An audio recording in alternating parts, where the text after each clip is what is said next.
A selfless architect gave his last $20 to a poor old man, unaware he was the reclusive billionaire CEO of the company that had just unjustly fired him. Your work is as pathetic as your appearance. Get out of my sight. The pounding rain hammered against the vast, floor-to-ceiling windows of Vance Innovations, a relentless rhythm of despair that seemed to echo the frantic thudding in Leo's own chest. He stared at the glowing screen of his computer, his weary eyes tracing the intricate lines of a design that felt more like a ghost than a blueprint, a beautiful, silent testament to a dream he could no longer afford to have. He was finished. The words of Isabel Vance, acting CEO and a woman whose heart seemed carved from polished ice, echoed in the sterile silence of the now empty office, each syllable a shard of glass lodging itself deeper into his spirit. He had worked for 2 straight days without sleep to perfect the presentation for the Sterling Tower project, a design he believed was the best work of his life, only to be told his clothing, damp from the storm he'd walked through, was an unforgivable offense. The design itself was never even considered. He had been dismissed not for his talent, but for his poverty, a crime for which there was no appeal. Slowly, Leo gathered the few personal items from his desk. A worn photograph of his mother, her smile tired but gentle, and a small, smooth stone his father, a stonemason, had given him years ago. His hands, usually so steady when sketching the bold lines of a skyscraper, were trembling. The weight of his failure felt unbearable, a physical pressure constricting his lungs. He didn't know how he would tell his mother that the job, the one that barely covered her mounting medical bills, was gone. The thought of her worried, hollow eyes was a far greater punishment than Isabel Vance's venomous words. He pulled on his threadbare coat, the fabric already damp and cold, and walked towards the gleaming elevator doors. The soft click of his office door shutting behind him sounded like a final, definitive sentence. Total silence. The biting cold of the November night air hit him like a physical blow as he stepped out from under the ornate marble awning of the Vance Innovations building. The rain had intensified, a solid sheet of water that soaked through his thin coat in seconds, plastering his hair to his pale forehead. He had no umbrella. He couldn't afford a taxi, and the bus stop was a dozen blocks away, a journey that now felt like crossing an ocean. He hunched his shoulders against the wind and began the long walk, his mind a maelstrom of fear and shame. The gleaming lights of the city blurred through the rain and his own unshed tears, towers of wealth and power that seemed to mock his desperate situation. Each step was heavy, dragging him further into a fog of hopelessness. It was on a dimly lit side street, huddled in the shallow alcove of a closed bakery, that he saw him. An old man, fragile and gaunt, was shivering uncontrollably. His coat was even more worn than Leo's, a patchwork of frayed tweed that offered little protection from the elements. His face was etched with a profound, haunted sorrow, and his eyes, though clouded with age, held a startling clarity, a raw window into a soul that had known immense suffering. He clutched a crumpled, soaked newspaper over his head in a futile attempt to shield himself from the downpour. For a moment, Leo hesitated. His own misery was a leaden blanket, suffocating and all-consuming. What could he possibly offer?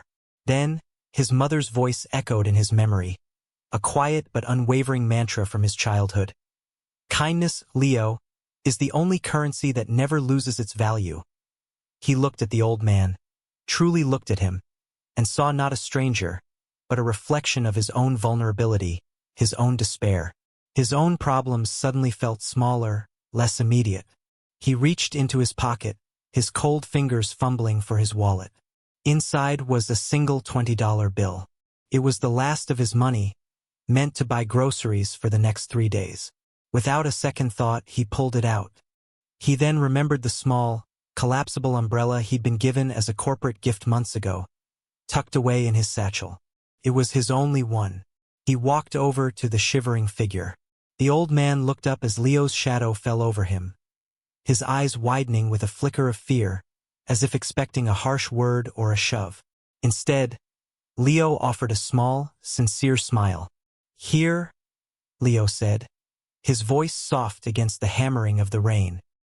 He pressed the crisp $20 bill into the man's trembling, ice-cold hand. "Please, get yourself a hot meal and a coffee." Somewhere warm, the man stared at the money, then back at Leo, his expression one of utter disbelief. Leo didn't wait for a response. He opened the small umbrella, its canopy a fragile shield against the storm, and held it out. "And take this. You need it more than I do." The old man's hand, brittle and frail, reached out and took the handle. Their fingers brushed for a fleeting second, a brief point of contact in the cold, unforgiving night. A strange, unspoken understanding seemed to pass between them. The man's lips parted as if to speak, but only a choked, quiet gasp escaped. His eyes, for the first time, shimmered with a raw, undeniable emotion that was not just gratitude, but something deeper, something seismic. It was a look of profound, soul-shattering recognition. Leo simply nodded, giving the man's shoulder a gentle, reassuring pat. He didn't know it yet, the narrator's voice would have whispered, but this single, selfless act had just set in motion a chain of events that would irrevocably alter the course of his life. He turned and walked away, pulling his collar tighter against the rain that now soaked him completely, leaving the old man standing alone under the small, dark canopy, a silent guardian in a world that had long forgotten him. He vanished into the downpour.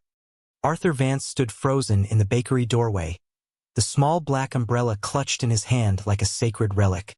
The $20 bill felt impossibly heavy, warm from the young man's touch, a stark contrast to the biting cold that had settled deep in his bones years ago.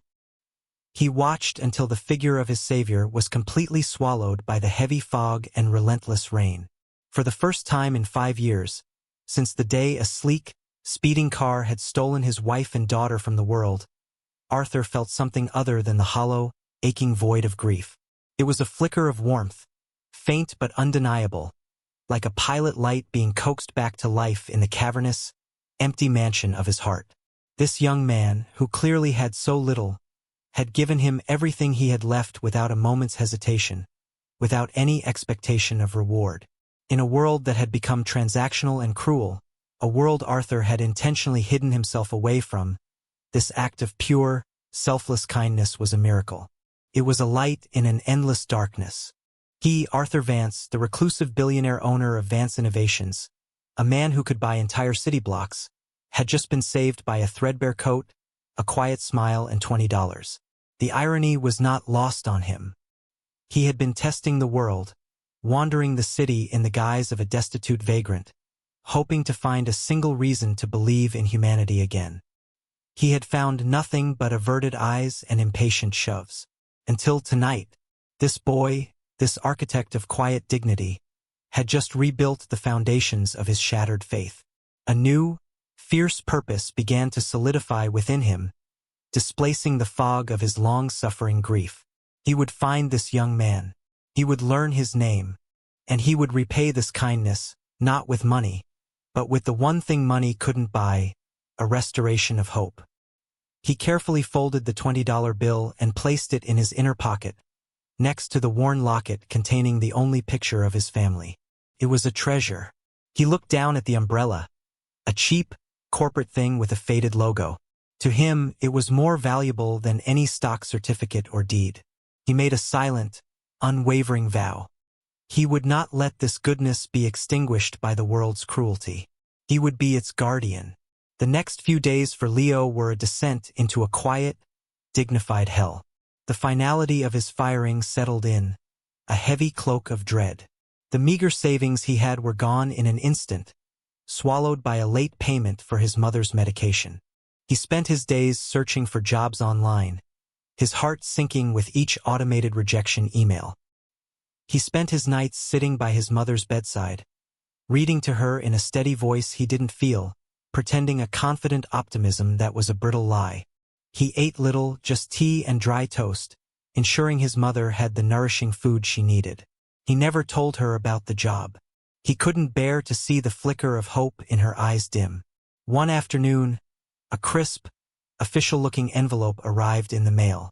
Leo opened it with trembling hands, expecting another bill, another final notice.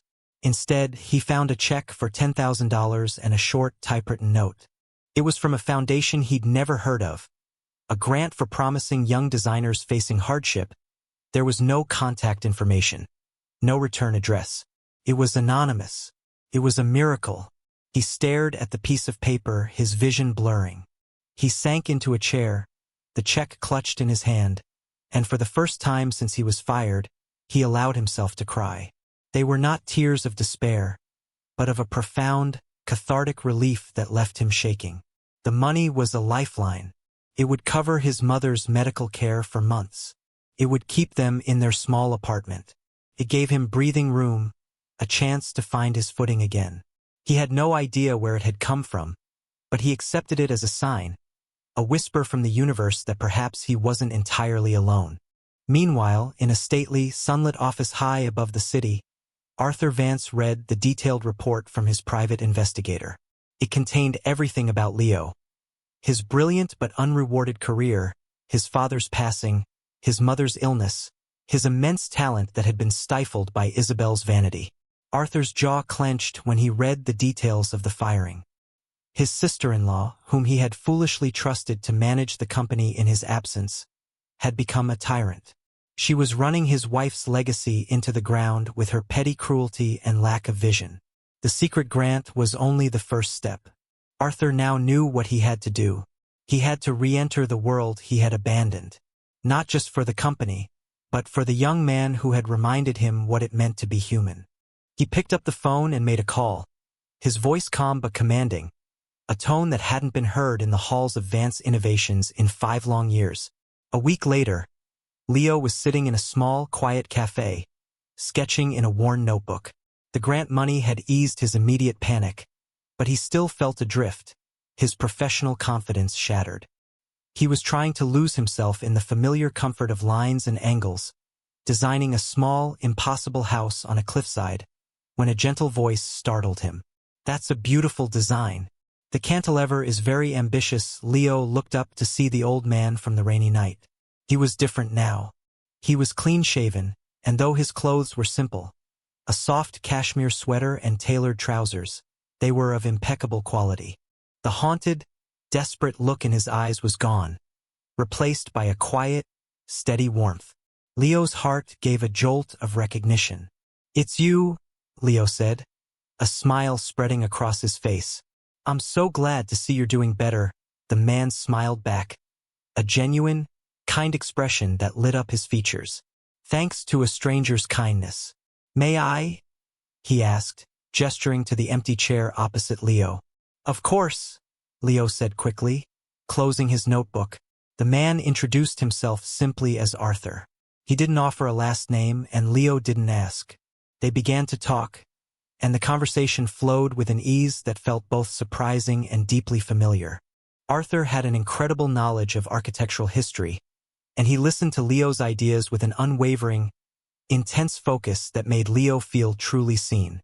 For the first time in years, Leo felt his passion for his work rekindle, burning away the shame of his recent failure. He found himself opening up to this kind, elderly stranger, telling him about his father, the stonemason, who taught him that every building has a soul, a story to tell. He spoke of his dream to design not just for the wealthy, but to create beautiful, dignified spaces for ordinary people. He even confessed the story of his firing, the humiliation he felt, not for himself, but for the dream he had poured into the Sterling Tower project. Arthur listened without interruption, his expression one of deep, profound empathy. When Leo finished, a comfortable silence settled between them. Arthur then looked out the window, his gaze distant. "Loss changes you," he said softly, his voice cracking ever so slightly. "It hollows you out." He then shared his own story. He spoke of his wife, a brilliant landscape architect, and his young daughter, who loved to draw. He spoke of the accident, the sterile silence of the hospital, the moment his world splintered into a million irreparable pieces. He confessed that for years, he had felt like a ghost, haunting the edges of his own life, that his work, once his pride, had become a meaningless shell. Leo listened, his heart aching for this man's unbearable pain. He saw the raw grief Arthur still carried, a burden shared between them now in the quiet, amber hue of the little cafe. A bond was forged in that moment, not of pity, but of a shared understanding of life's fragility and the enduring power of memory. Arthur reached across the table and placed a gentle hand on Leo's forearm. "You have a gift, Leo," he said, his voice thick with emotion. "Don't let anyone, ever, make you believe otherwise. Your father would be so proud." The call came 3 days later. It was from a man who introduced himself as Arthur's personal assistant, inviting Leo to the Vance Innovations building to discuss a potential private commission. Leo was hesitant. The thought of stepping back into that building filled him with a cold dread. But the thought of disappointing Arthur was worse. He agreed. When he arrived, the atmosphere in the gleaming lobby was tense, charged with a nervous energy. Employees were scurrying about, their faces pale and worried, whispering in hushed tones. He was escorted not to an office, but to the main presentation hall, where the entire senior staff and several important-looking clients were gathered. Panic seized him. This was a mistake. Before he could turn and flee, Isabel Vance spotted him from the podium. A cruel, triumphant smile spread across her face. She saw the perfect scapegoat for the disaster that was unfolding. The Sterling Tower project, her pet project, had been rejected by the city planning board that morning due to fundamental structural flaws. Flaws Leo's original, ignored design had addressed. The company was on the verge of losing its most important client. Well, Isabel's voice boomed through the microphone, sharp and piercing. "Look what we have here." Leo, the so-called architect who was so unprofessional, he couldn't even show up to work dry. The room fell into a heavy, uncomfortable silence. All eyes turned to Leo. He felt 100 pairs of eyes on him, stripping him bare. His face flushed with heat.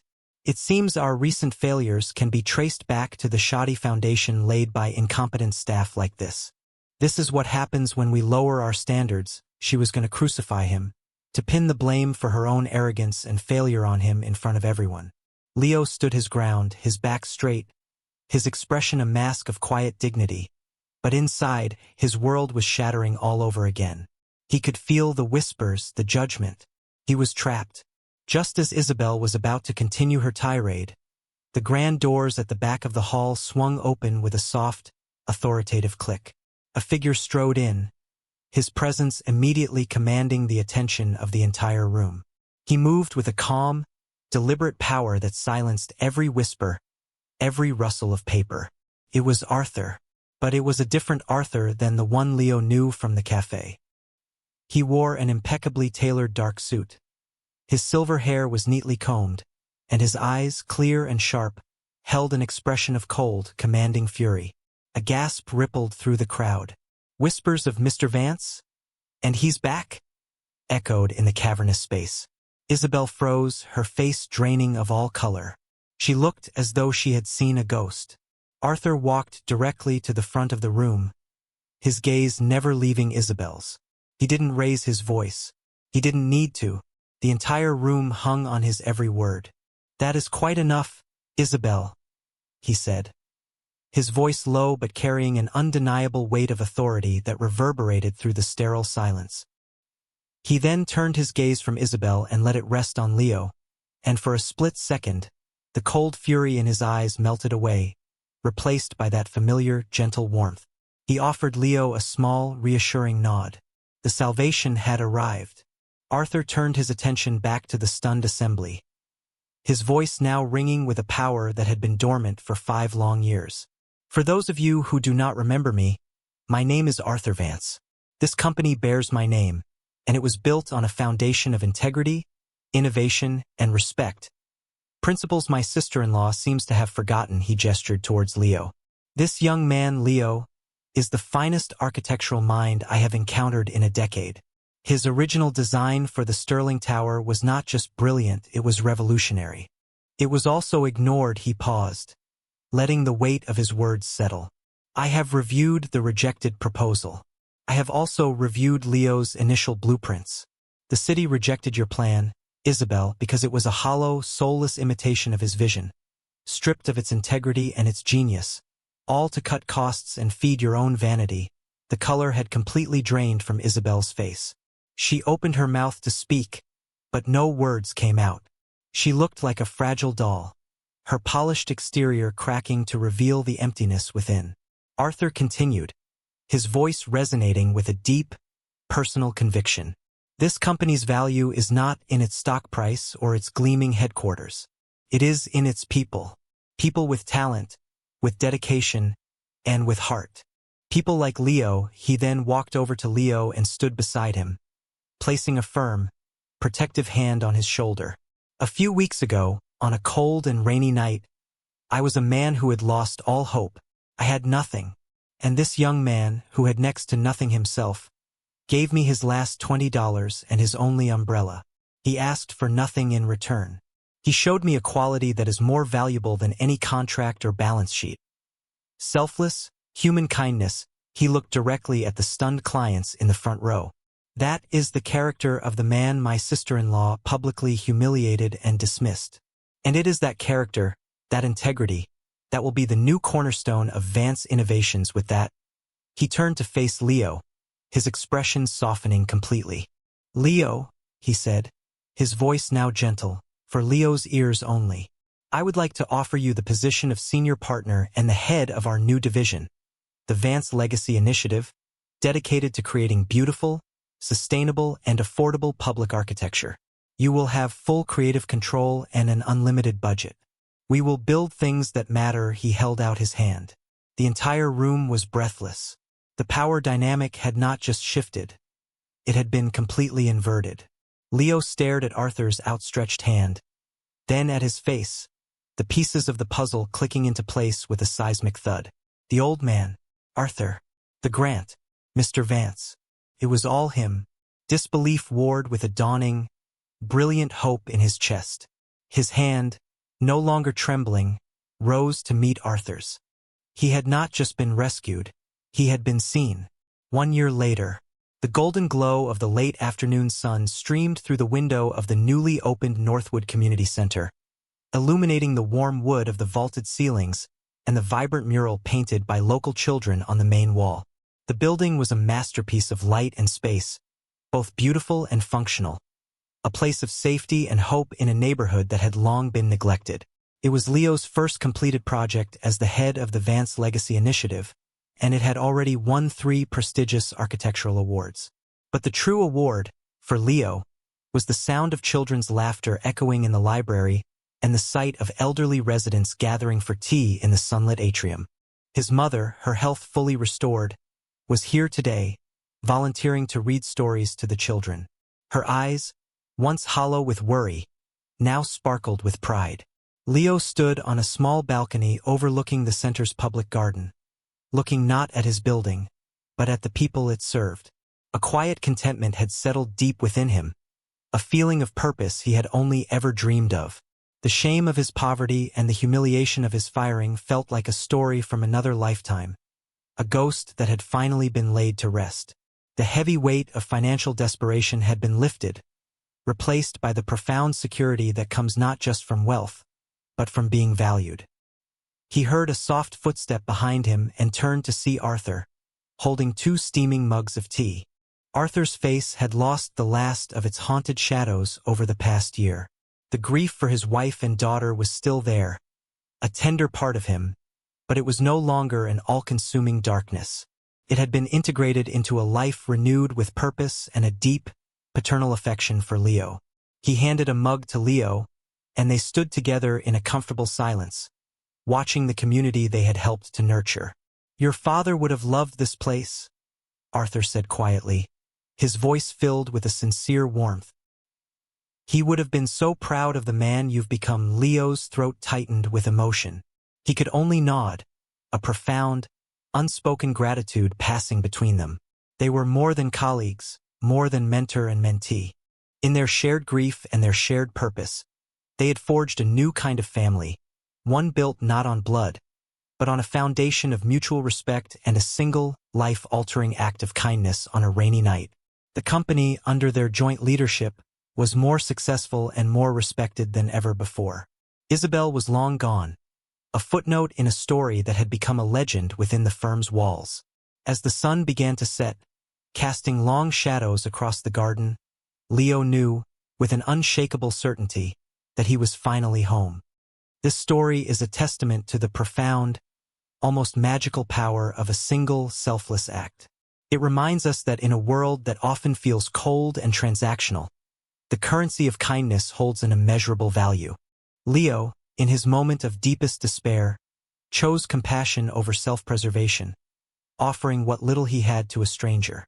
He didn't know that his small gesture of humanity would be the key that unlocked not only his own future but the heart of a man who had lost his way in the darkness of grief. It shows that our true worth is not defined by our job titles, our bank accounts, or the clothes we wear, but by the integrity of our character and the grace we show to others, especially when we have nothing to gain. If the story touched your heart, and you believe in the power of kindness to change the world, please let us know. These tales are more than just entertainment. They are reminders of the light that exists within all of us, waiting for a chance to shine. The world can always use more stories that celebrate the quiet strength of the human spirit and the beautiful, unexpected ways our lives can intertwine. For more soul-stirring stories of hope, redemption, and the undeniable power of love, be sure to like, share, and subscribe to Soulful Love Tales. Your support helps us continue to bring these inspiring narratives to the world. We'll see you in the next one.